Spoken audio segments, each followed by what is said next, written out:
বার্তা এক নজর। বাঁশবেড়িয়ায় উচ্ছেদকারীদের স্থায়ী পুনর্নিবাসের ব্যবস্থা করল বাঁশবেড়িয়া পৌরসভা। খুশি স্থানীয় বাসিন্দারা। গত 12 তারিখ রেলের পক্ষ থেকে একটি উচ্ছেদ নোটিশ লাগানো হয় বাঁশবেড়িয়ায়। তারপর থেকে এলাকার বাসিন্দাদের চিন্তায় কপালে ভাঁজ পড়ে। জানা যায়, সপ্তগ্রাম বিধানসভার অধীনে বাঁশবেড়িয়া পৌরসভা 5 নম্বর ওয়ার্ডে 1 নম্বর রেল গেটের কাছে অবনীপল্লী এলাকায় একটি রেলের জমিতে বিগত 40 থেকে 50 বছর ধরে বসবাস করেছেন বহু মানুষ। প্রায় 200 মতো পরিবার রয়েছেন। সকলেই দিন আনা দিন খাওয়া মানুষ। কোনো রকমভাবে সংসার চালিয়ে দিন যাপন করেন। ওই এলাকায় নোটিশ পড়ার পর থেকে তাদের রাতের ঘুম কেড়ে নিয়েছিল। সেখানকার স্থানীয় বাসিন্দারা একটি কমিটি তৈরি করে প্রথমে লিখিতভাবে নবদ্বীপ ব্যান্ডেল হাওড়া PFOG RP কাছে লিখিত অভিযোগ করেন। এমনকি মগরা থানায় বাঁশবেড়িয়া পৌরসভার বিধায়ক থেকে জেলা প্রশাসনের কাছে বিষয়টি লিখিতভাবে জানানো হয়। এমনকি জানানো হয় মুখ্যমন্ত্রীর কাছে।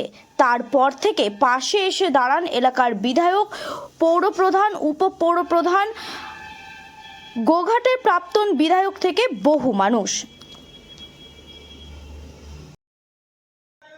আর হচ্ছে আমাদের আন্দোলন ছিল যে আমাদের পুনর্বাসন, তো পুনর্বাসন তো আমরা পেয়ে গেছি।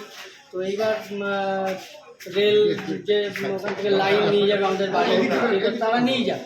আর শিল্পটা যাতে তাড়াতাড়ি হোক, তো পৌরসভা থেকে আমাদের বলে দিয়েছে যে তোমার জায়গা মানে আমরা পেয়ে গেলাম, ঘরও ওরা সরকারি বাড়ি আমাদের বানিয়ে দেবে। আর সঙ্গে আমাদের প্রতিটা পরিবারের যে ফ্যাক্টরি যেটা হবে, যে চাকরি থেকে তাতে একটা করে চাকরি আমরা এতে এই রায়। তোমাদের ওখানে অনেকে বলছে যে 5-6টা ফ্যামিলি বাড়ি পাচ্ছে না, বাদ দিয়ে হয়ে যায়। না না, ওরকম কোনো ব্যাপার নেই। আশা করি সবাই সবাই তাদের কথা বললে মিটিংয়ে? না পাবে, সবাই তাদের কথা আমাদের আছে, আমাদের অভিভাবকরা আছে, তারা নিশ্চয়ই চিন্তা করবে। আর ভালোটা তো নোটিশ বেড়েছে। কি নাম তোমার? আমার নাম সাগর মন্ডল। সাগর মন্ডল ডিভাইডেশন করেছে। একটা বাড়ি বাদ গেছিলো, সেটা 51 জায়গায় 52 হয়েছে।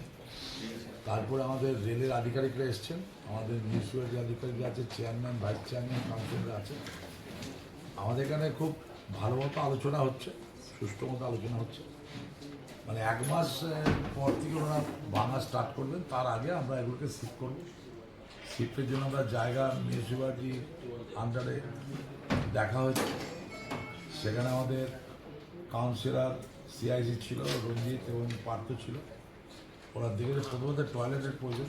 আমরা আপাতত 5টা লেডিস টয়লেট এবং জেন্টস টয়লেট 5টা, 10টা টয়লেট করে দিচ্ছি, যাতে করে তারপর ওরা আস্তে আস্তে শিফট হয়ে যাবে। এর মধ্যে এরকম সব জায়গায় রেল উচ্ছেদ করছে, শ্রীরামপুর থেকে শুরু করে রিসরা সব জায়গাতেই হয়েছে।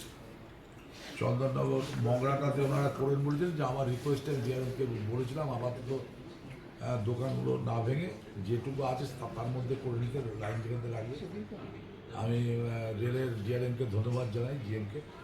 তারা আমাদের মতো কথা দেখেছেন, মগরাটা ভাঙা স্টপ হয়েছে।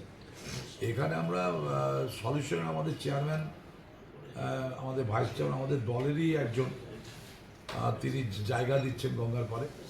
সেইখানে আমরা যারা শিফট হয়েছে তাদের আমরা পার্মানেন্ট বন্দোবস্ত করছি, যাতে জীবনে যাতে কোনোদিন না উঠতে হয়। কারণ আমরা রেলকে বলে আরেকটা শিফট করতে পারতাম, আবার ধরুন 10 বছর বাদে আবার ভাঙবে।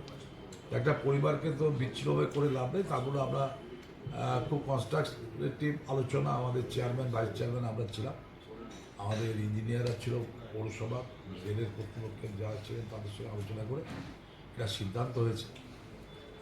এবং আমি মনে করছি যে 1 মাসের মধ্যে টোটালটাই ক্লিয়ার হয়ে যাবে। কতটা পরিবারকে শিফট করছেন? হ্যাঁ, কতটা ফ্যামিলি রয়েছে যেখানে যারা শিফট হবে পার্মানেন্টলি? 52 জন, 52টা পরিবার। মানে আমরা 52 পরিবারকে আমরা হাফ কাটা করে জায়গা দিচ্ছি, তাতে তারা বাড়িঘর বানিয়ে নেবে। কদিন শিফটিংয়ের পরে তো এখন সমস্যা বাড়ি হবে না, অতএব আমরা বলেছি কোথাও ভাড়া যেতে বা আত্মীয় স্বজনের বাড়িতে থাকুক, থেকে শিফটটা হোক। সে জায়গা কি শুধু বাড়ির জন্য, রাস্তা, ড্রেন এইসব সবটাই পৌরসভা করে দেবে, সব পৌরসভা, লাইন, রাস্তা, ড্রেন। Thank you. মৌসুমীবাসী হিসেবে আমাদের এই যে হাইকোর্টে যে দুজন বিচারপতি রায় দিয়েছে, এই রায় অনুযায়ী যদি নদী বাউন্ডারি ঠিকঠাক হয় তাহলে আমার মৌসুমী দ্বীপের মানুষ শান্তিতে থাকতে পারবে বা চাষবাস ঠিকঠাক করতে পারবে, বা স্থায়ী নির্মাণ হলে মানুষের মৌসুমী দ্বীপের যারা আমরা বসবাস করি আমাদের উপকার হবে। আর হসপিটাল যেটা বলছেন, এখানে আমাদের একটাই মাত্র স্বাস্থ্যকেন্দ্র, ডাক্তার তো একদমই নেই, কোনো ডাক্তার এখানে নিযুক্তও হয়নি, নামমাত্র একটা স্বাস্থ্যকেন্দ্র পড়ে আছে, সেই স্বাস্থ্যকেন্দ্রও নির্মাণ হয়নি, চারদিকে জঙ্গলে ভরা, নামমাত্র একজন কম্পাউন্ডার আছে আর একজন ওই নার্স আছে। তা এই স্বাস্থ্যকেন্দ্রটা যদি ঠিকঠাক করে নির্মাণ হয় এবং স্থায়ী একটা ডাক্তার আমরা চাইছি, কেননা আমাদের এই যে চারিদিকে নদী বিচ্ছিন্ন এলাকা দ্বীপ, এই দ্বীপে 30,000 মানুষ বসবাস করে। এই মানুষের উপকার হতে হলে একটা স্থায়ী ডাক্তার দরকার এবং হসপিটালটাও নির্মাণ করে ঠিকঠাক করা দরকার। আর ব্রিজ, আমাদের মৌসুমী দ্বীপ এটা ভূখণ্ডের মধ্যে পড়ে, সেই দ্বীপটা যদি ব্রিজ হয় তাহলে আমাদের এখানকার মানুষ এই রুগী বা বিভিন্ন রকমের